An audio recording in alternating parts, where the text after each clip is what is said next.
Hello നമസ്കാരം. ഞാൻ മലപ്പുറം ജില്ലയിലെ കോട്ടക്കൽ നിയോജക മണ്ഡലത്തിലെ 204 നമ്പർ ബൂത്തിലെ BLO ആണ്. എൻ്റെ പേര് നിസരി എന്നാണ്. ഇന്നലെ നമ്മുടെ ഇലക്ഷൻ കഴിഞ്ഞല്ലോ അല്ലെ? എല്ലാവരും സുരക്ഷിതരായി, എല്ലാ പോളിംഗ് ഉദ്യോഗസ്ഥരും അവരവരുടെ വീടുകളിൽ തിരിച്ചെത്തിയെന്ന് വിശ്വസിക്കുന്നു, പ്രതീക്ഷിക്കുന്നു. എന്താണ് ഇങ്ങനെ ഒരു മുഖവുര എന്നൊക്കെ നിങ്ങൾ വിചാരിക്കും. ഒരു ചെറിയ കാര്യം നിങ്ങളുമായി ഷെയർ ചെയ്യാൻ വേണ്ടിയാണ് ഈ ഒരു വീഡിയോ. ഈ ഒരു ഇലക്ഷന്റെ ഭാഗമാകാൻ കഴിഞ്ഞതിൽ ഞാൻ ഒരു BLO എന്ന നിലയിൽ അഭിമാനിക്കുന്നു, സന്തോഷിക്കുന്നു. ഞാനും എൻ്റെ കുടുംബവും എൻ്റെ സുഹൃത്തുക്കളും ഒക്കെ ഈ ഒരു പ്രക്രിയയുടെ ഭാഗമായി എന്ന് വേണമെങ്കിൽ പറയാം. നവംബർ 4-നാണ് SIR എന്ന് പറയുന്ന ഒരു പ്രക്രിയ ഞങ്ങൾ ആരംഭിച്ചത്. കടുത്ത ആശങ്കയിലൂടെയാണ് ആ ഒരു സമയത്ത് ഞങ്ങൾ കടന്നുപോയത്. ഞങ്ങൾ മാത്രമല്ല, പൊതുജനങ്ങൾ മൊത്തത്തിൽ ഒരു ആശങ്കയിലൂടെ കടന്നുപോയി. പക്ഷെ ആ സമയവും കടന്നുപോയി എന്നുള്ളതാണ്. അതിനെയും നമ്മൾ തരണം ചെയ്ത് മനോഹരമായ ഒരു വോട്ടർ പട്ടിക പുറത്തിറങ്ങി അല്ലെ? ഈ ഇലക്ഷന്റെ സമയത്ത് നിങ്ങളുടെ ഓരോരുത്തരുടെയും കയ്യിലിറങ്ങിയ വോട്ടർ പട്ടിക ഒരു സുപ്രഭാതത്തിൽ ഉണ്ടായതല്ല പ്രിയപ്പെട്ടവരെ. അത് ഞങ്ങളെ പോലുള്ള ആളുകളുടെ ഊണും ഉറക്കവും കളഞ്ഞുള്ള, വെയിലും മഴയും കൊണ്ടുള്ള, രാവും പകലും ഇല്ലാത്ത നിരന്തര പ്രവർത്തനങ്ങളുടെ ഫലമായിട്ടുള്ള വോട്ടർ പട്ടികയാണ്. പിന്നെ BLOമാർ എന്നുള്ള നിലയ്ക്ക് എല്ലാം തികഞ്ഞവരാന്ന് പറയുന്നില്ല. പോരായ്മകൾ ഉണ്ടായിരിക്കും, അത് ആർക്കാ ഉണ്ടാവാതിരിക്കുക? എല്ലാവരും മനുഷ്യരല്ലേ. പരിമിതികളും കുറവുകളും പോരായ്മകളും ഒക്കെ ഉണ്ടായിരിക്കാം. ഇപ്പൊ സ്വാഭാവികമായിട്ടും എന്നോടും പലരും പലതും പറഞ്ഞിട്ടുണ്ട്. ഞാൻ ഫോൺ വിളിച്ചാൽ എടുക്കാറില്ല എന്നൊക്കെ. അതൊക്കെ സ്വാഭാവിക. ഈ നിരന്തരമായ ഓട്ടങ്ങൾക്കിടയിൽ ഒരു പക്ഷെ എല്ലാ ഫോണുകളൊന്നും അറ്റൻഡ് ചെയ്യാൻ പറ്റിയെന്നില്ല. എന്നാലും കഴിവിന്റെ പരമാവധി നീതി പുലർത്താൻ ശ്രമിച്ചിട്ടുണ്ട് എന്നുള്ളത് അഭിമാനത്തോടെ പറയാം.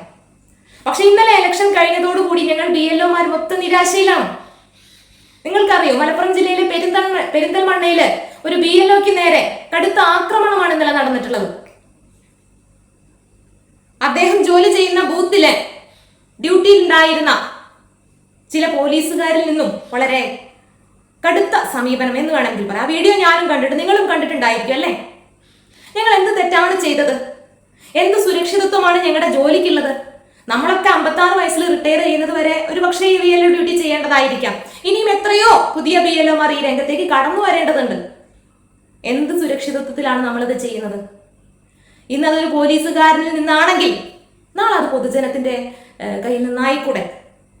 അങ്ങനെ ഉണ്ടാകുന്നതിൽ എന്തർത്ഥമാണുള്ളത്? സത്യത്തിൽ ഈ BLOയെ ബൂത്തിൽ ഡ്യൂട്ടി കിട്ടതാണ്. നമ്മളുടെ സാന്നിധ്യം അവിടെ ആവശ്യപ്പെട്ടതാണ്. നമ്മൾ സ്വന്തം ഇഷ്ടത്തിന് പോയി ഇരുന്നതല്ല. ഞങ്ങൾക്ക് അവിടെ ജോലികൾ ഉണ്ടായിരുന്നു. ഇലക്ഷൻ കമ്മീഷന്റെ നിർദ്ദേശപ്രകാരമല്ലേ ഞങ്ങൾ അവിടെ ഇരുന്നത്? വ്യക്തിപരമായിട്ടുള്ള ഒരു ആഗ്രഹത്തിന് പോയി ഇരുന്നതല്ലല്ലോ. എന്നിട്ടും എന്തുകൊണ്ടാണ് ഇങ്ങനെ ഒരു ദൗർഭാഗ്യകരമായ സംഭവം ഉണ്ടായി എന്നുള്ളത് വളരെ ആശങ്കയോട് കൂടിയിട്ടാണ് ഞങ്ങൾ ആലോചിക്കുന്നത്. കേരളത്തിലെ 10,000-ൽ പരം, അങ്ങനെ തന്നെ പറയട്ടെ, BLOമാരുടെ ഒരു പ്രതിനിധി എന്നുള്ള നിലയ്ക്ക് ഞാൻ സംസാരിക്കുകയാണ്. എന്തെല്ലാം വിഷമങ്ങൾ ഈ ഒരു കാലഘട്ടത്തിലൂടെ കടന്നുപോയി. കുറച്ചു മാസങ്ങൾക്കിടെ എത്രയോ BLOമാർ ആത്മഹത്യ ചെയ്തു. എത്ര വിഷമങ്ങളിലൂടെയാണ് ഓരോരുത്തരും കടന്നുപോയത്. ഓരോ ജോലിക്കും അതിൻ്റെതായ ബുദ്ധിമുട്ടുണ്ട്, ഇല്ലെന്നല്ല ഞാൻ പറയുന്നത്. പക്ഷെ ഇപ്പൊ ഇങ്ങനെ ഒരു സംഭവം നടന്നപ്പോൾ അതിനെ ചൂണ്ടിക്കാട്ടി സംസാരിക്കുന്നു എന്ന് മാത്രം. കാരണം ഞാനും ഒരു BLO ആണ്. നാളെ അത് എനിക്ക് നേരെയാവും, അല്ലെങ്കിൽ എന്നെ പോലുള്ള മറ്റുള്ള ആളുകളുടെ നേരെയാവും. നമുക്കൊരു പ്രശ്നം വരുമ്പോൾ നമ്മൾ പ്രതികരിക്കണ്ടേ? ആ വീഡിയോ കണ്ടതിൽ പിന്നെ സത്യം പറഞ്ഞാൽ എനിക്ക് വളരെ ഒരു നിരാശയാണ്. നമ്മൾ എന്തിനാ കഷ്ടപ്പെട്ട് ഇത്രയും കാലം ജോലി ചെയ്ത്? എന്ത് മാന്യത നമുക്കുണ്ടായി? അദ്ദേഹം ഓടി നടന്ന വോട്ടർമാരുടെ ഇടയിൽ വെച്ചിട്ടല്ലേ ഇങ്ങനെ ഒരു മോശം അനുഭവം അയാൾക്ക് ഉണ്ടായത് അല്ലേ? നാളെ ഈ ആളുകളുടെ മുഖത്ത് അയാൾക്ക് നോക്കണ്ടേ? ഈ വീട്ടുകാർ ഈ വീഡിയോ കണ്ടിട്ടുണ്ടാവുമല്ലോ. അവരുടെ മകൻ, അവരുടെ ഭർത്താവ്, അവരുടെ സഹോദരൻ ഒരു സുരക്ഷിതവും ഇല്ലാത്ത ഒരു ജോലിയാണ് ചെയ്യുന്നത് എന്നല്ലേ ഉണ്ടാവുക? ഈ ജോലിക്ക് എന്താണ് മാന്യത? ഇലക്ഷൻ കമ്മീഷൻ നമ്മളെ നിയമിച്ചതാണ് BLOമാരായിട്ട്. ഒരു BLO എന്ന നിലയിൽ ആ സഹോദരന് ഞാൻ എൻ്റെ ഐക്യദാർഢ്യം പ്രഖ്യാപിക്കുകയാണ്. നാളെ ഒരു BLOക്കും ഇങ്ങനെ ഒരു മോശം അനുഭവം ഉണ്ടാവാതിരിക്കട്ടെ. പരസ്പരം സ്നേഹത്തോടും സഹവർത്തിത്തോടും കൂടി പെരുമാറി ജീവിക്കാൻ കേരളത്തിലെ സർക്കാർ ജീവനക്കാർക്ക് കഴിയട്ടെ. പരസ്പര ബഹുമാനവും സ്നേഹവും പുലരട്ടെ എന്ന് പ്രാർത്ഥിച്ചുകൊണ്ട് നന്ദി, നമസ്കാരം.